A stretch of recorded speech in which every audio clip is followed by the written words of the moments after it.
Hey, what's going on? This is AJ Styles, your WWE champion. And right now, you're listening to The William Barron Show on iTunes and iHeartRadio.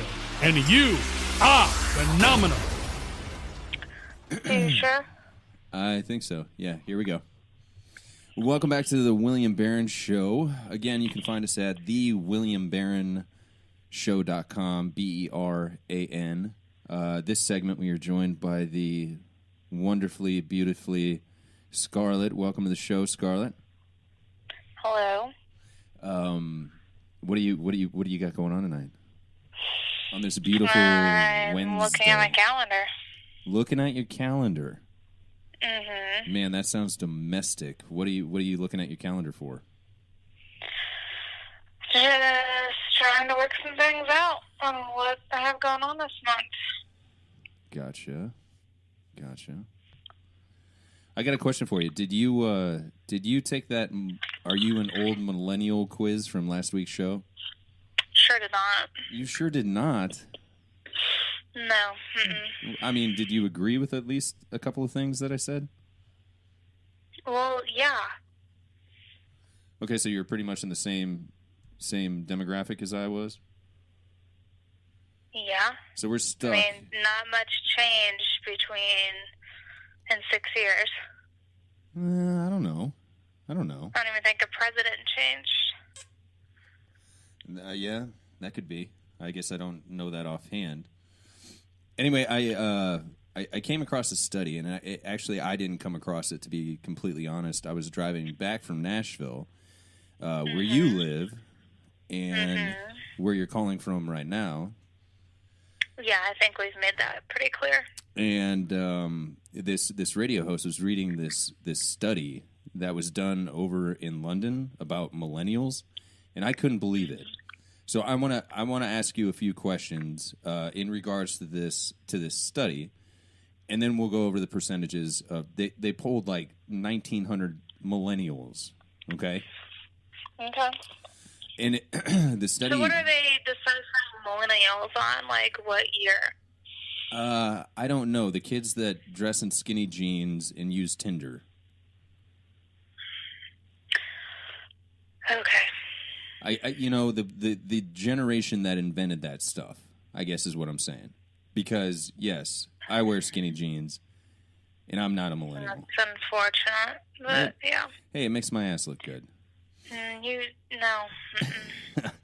All right, so they asked these millennials, these 1,900 millennials, half men, half women, what they considered sexual harassment, and I want to know your take on this. What? In what context? Well, you can't just ask.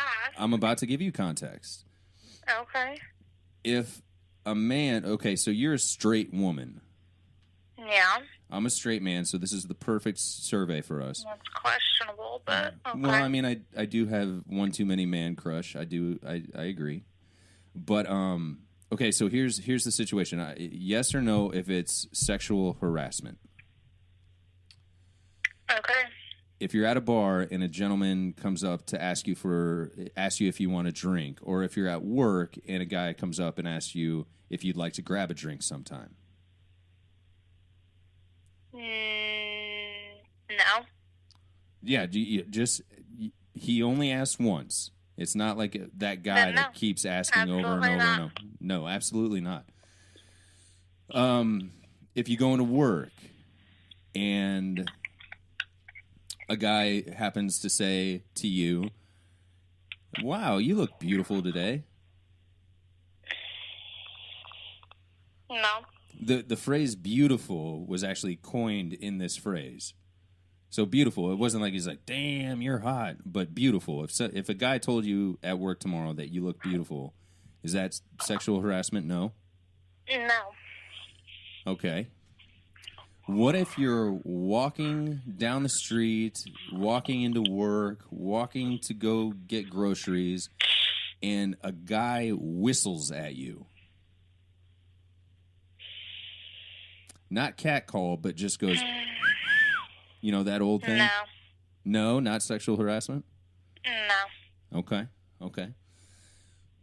What if you're taking, let's say, a group selfie, or not even a group selfie. Let's say that you're standing at the bar waiting to get a drink, or you're standing in line at a grocery store and a gentleman is trying to get past you. He puts his hand on your lower back.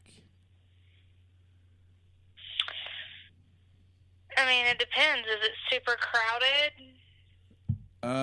Let's, for the sake of argument, let's say no. There's no reason, but on the If there's lower... absolutely no reason, and he lingered, then yeah. No lingering. He was just trying to find his way through. Like a 2-second, like, excuse me? Yeah, excuse me, and put his hand on your lower back. Yeah, excuse me. No. No? All right, that brings us to the fifth and final question. If someone were to ask you for a sexual favor...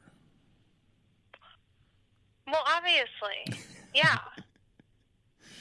Okay, so this is why the study is amazing to me, because they pooled millennials and then they pooled people our age. And when they pooled men and women, if someone were to offer you a drink, is that sexual harassment? 30% of millennials said yes. 80% of us said no. Well, that's also because they cry about everything. So, of course, they're going to say yes.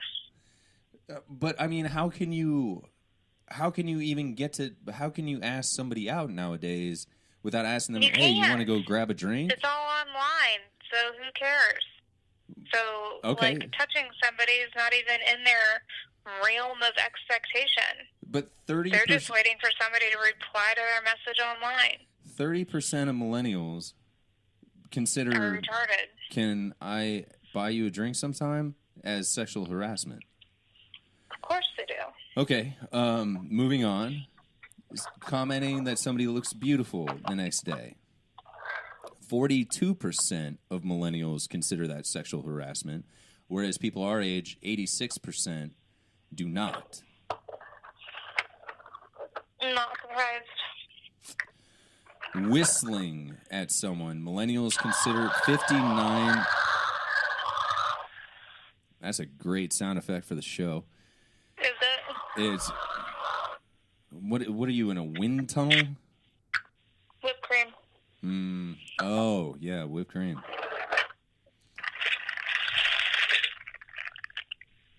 Ladies and gentlemen, we'll just wait until Scarlett decides to come back to the show. I'm here. And you're truffling around.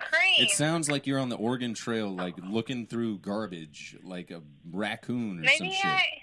Maybe I am. Maybe you are, but Don't judge me. Are you done?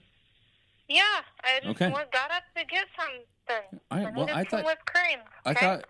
Whipped cream. Ladies and gentlemen, I saw her squirt whipped cream into her mouth. Like, that's how much this woman loves whipped cream. Everybody who buys whipped cream does that. Nobody does that. I don't know what generation you're from. Nobody.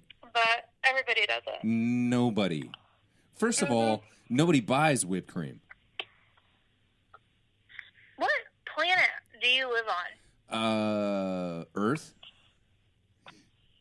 And nobody buys whipped cream. What? Yes, they do. Otherwise, they wouldn't sell it. Well, but what do you use it for on a daily basis? Like, the shelf life on whipped cream has got to be like 1,000 years. Cream, the only reason I have it is because I bought pie. Right. And I like whipped cream on my pie. Okay, but where's the pie? Is it gone?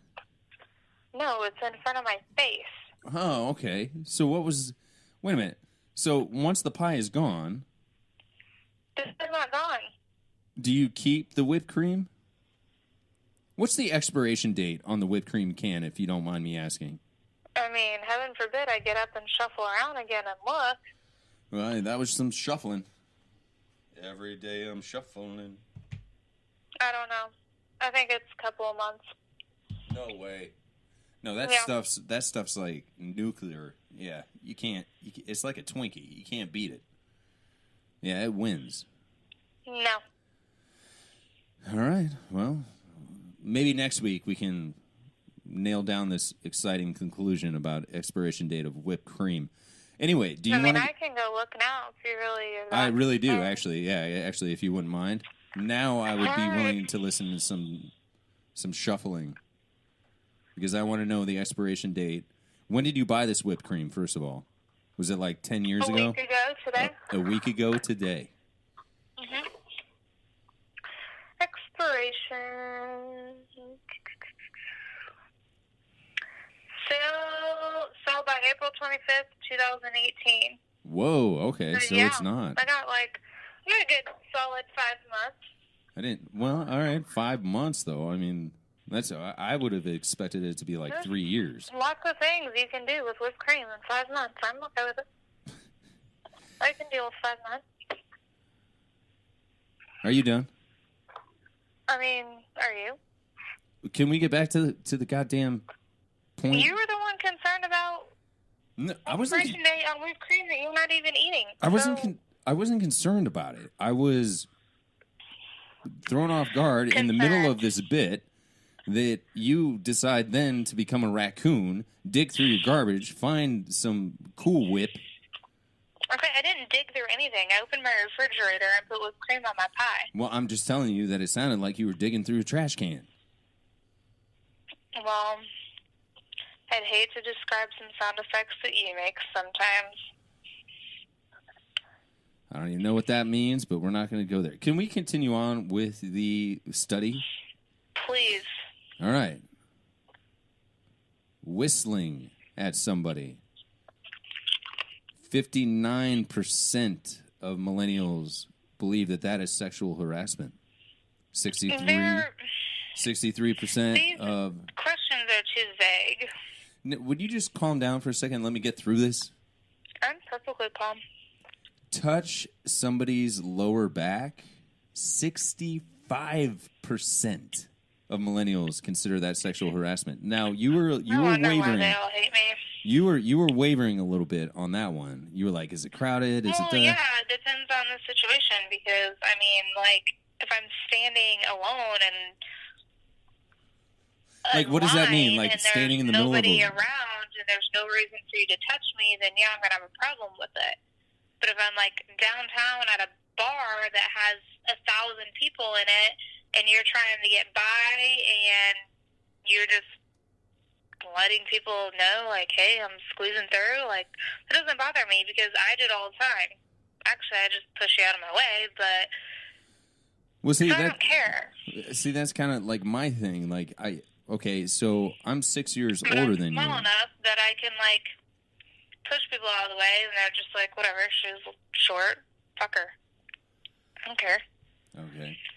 I kind of tend to lean on the side of that is sexual harassment, to be honest with you. I mean, I do. I mean, not harassment. If I can, like, touch somebody's shoulder without, like, reaching 100 feet, then, yeah, I'll, like, touch the back of their shoulder or whatever and be like, just let them know I'm trying to, like, squeeze through, but... I mean, there's been times I've, like, touched somebody's lower side or lower back and, like, get the fuck out of my way. Yeah, but I think harassment is a little bit strong on that. Inappropriate, I would put that on the lower back. Would you agree? I mean, it depends on the situation. Like, if you're standing with, like, in an area that is not crowded and there's absolutely no reason for a stranger to come up and touch you, absolutely I'd have a problem with that. But if I'm in a crowded area and you're just touching me on my lower back to let me know you're trying to squeeze in between, like, the bar or the table and me or a group of other people and me to get through, then I'm not... I mean, I'll acknowledge it because somebody's touching me and I want to know who it is, but I'm not going to, like, flip my shit and bust your kneecaps open about it. I'm just going to, like, look at you and be like, okay, cool. All right. Speaking of which, it's not like they're grabbing me and now this is kind of a completely inappropriate question, but I have to ask now that I've thought of it. Of course. But and I know it's happened, but what on earth do you think when you're in said crowded place and a guy